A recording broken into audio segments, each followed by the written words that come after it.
पृथ्वी और हमारा जीवन क्लास 7 के अध्याय 3 धरातल के रूप बदलने वाले कारक आंतरिक कारक के बारे में हम लोग अध्ययन करते हैं। आइए शुरू करते हैं हम लोग। पृथ्वी का धरातल सभी जगह एक जैसा नहीं है, कहीं ऊंचा है तो कहीं नीचा, कहीं पर्वत और पठार है तो कहीं मैदान। पर्वत, पठार और मैदान महाद्वीपों की प्रमुख स्थलाकृतियां हैं। इन स्थलाकृतियों का आकार और आकृति न केवल एक स्थान से दूसरे स्थान पर भिन्न है, अपितु उनमें समय के अनुसार भी परिवर्तन होते रहते हैं। ये परिवर्तन धीरे धीरे या आकस्मिक रूप से हुए हैं। भूपृष्ठ पर स्थलाकृतियों का निर्माण एवं उनमें होने वाला परिवर्तन कैसे होता होगा, आइए हम लोग इसके बारे में जानने की कोशिश करते हैं। स्थल मंडल अनेक दृढ़ भूखंडों में या कह लीजिए अनेक दृढ़ खंडों में विभाजित है। इन्हें स्थल मंडलीय प्लेट कहते हैं। प्रत्येक प्लेट में महाद्वीपीय या महासागरीय अथवा दोनों प्रकार की भूपर्पटी शामिल होती है। ये प्लेटें दुर्बलता मंडल पर बहुत ही धीमी गति से तैर रही हैं। इनकी वार्षिक गति केवल कुछ मिलीमीटर होती है। प्लेट की इस गति को विवर्तनिक संचलन या टेक्टोनिक मूवमेंट कहते हैं। इस गति के कारण ही पृथ्वी की सतह पर परिवर्तन होते हैं। जब दो प्लेट एक दूसरे से दूर जाती हैं तो धरातल पर चौड़ी दरारें बन जाती हैं, जिसके कारण भ्रंश घाटियों और भ्रंश पर्वतों का निर्माण होता है। जब यह गति समुद्र के नीचे होती है तो तलहटी पर लावा के जमाव से मध्य महासागरीय कटकों का निर्माण होता है, जैसे मध्य अटलांटिक कटक। इसी प्रकार जब दो प्लेटें एक दूसरे के करीब आती हैं तो मोड़दार पर्वतों का निर्माण होता है। हमारा हिमालय भी इसी प्रकार निर्मित हुआ है। जब प्लेटों की यह गति समुद्र के नीचे होती है तो महासागरीय गर्त का निर्माण होता है। प्रशांत महासागर में मेरियाना गर्त इसी प्रकार बना है। अधिकतर भूकंप तथा ज्वालामुखी विस्फोट की घटनाएं इन्हीं स्थानों पर घटित होती हैं।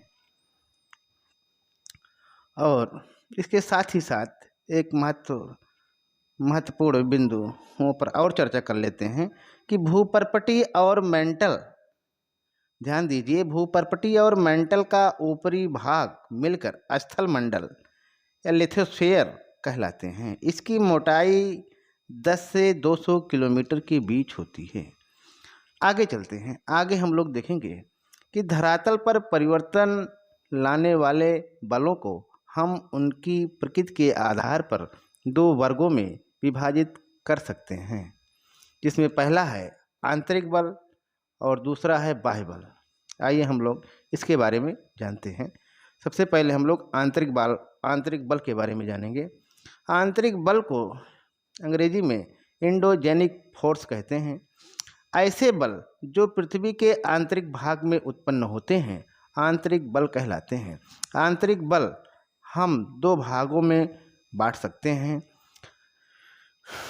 जैसे पहला है दीर्घकालिक बल, दूसरा है आकस्मिक बल। दीर्घकालिक बल को भी दो भागों में बांटा जा सकता है। पहला है बलन, दूसरा है भ्रंशन। और आकस्मिक बल को भी दो भागों में बांटा जा सकता है।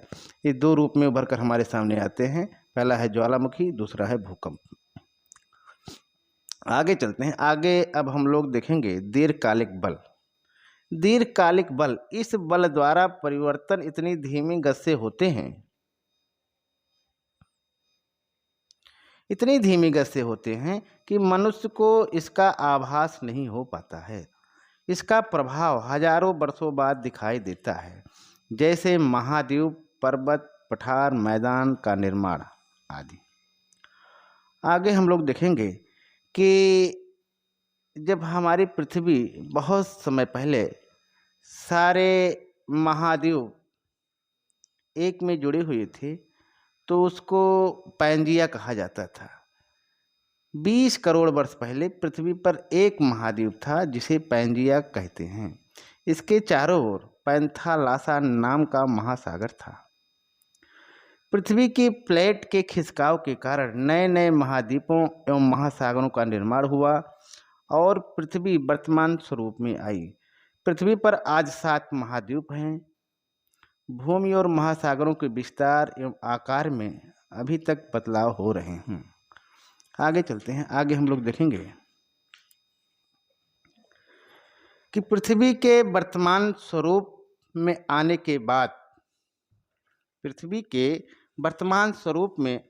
के बाद भी प्लेटों की गति के कारण यह परिवर्तन लगातार जारी है। जैसे भारतीय प्लेट प्रति वर्ष लगभग 5 सेंटीमीटर की दर से यूरेशियाई प्लेट तिब्बत के नीचे जा रही है, जिसके कारण हिमालय पर्वत लगातार ऊंचा हो रहा है।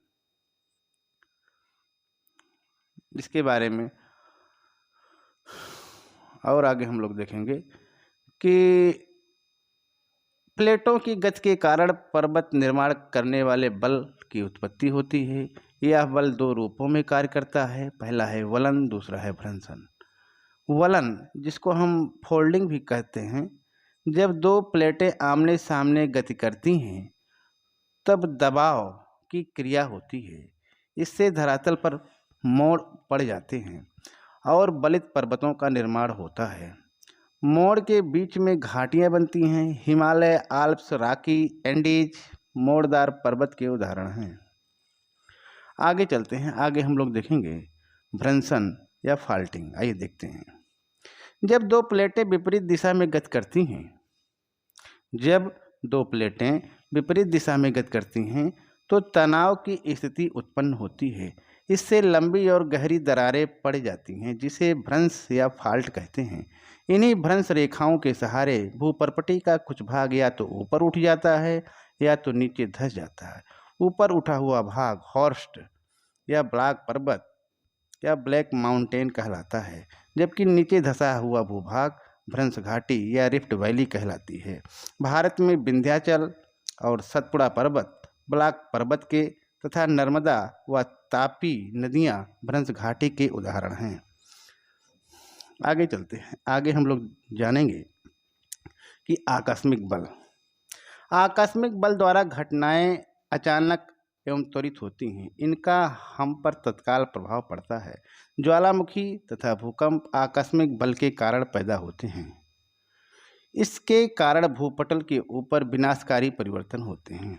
इस प्रकार से आज यहीं तक। बहुत बहुत धन्यवाद।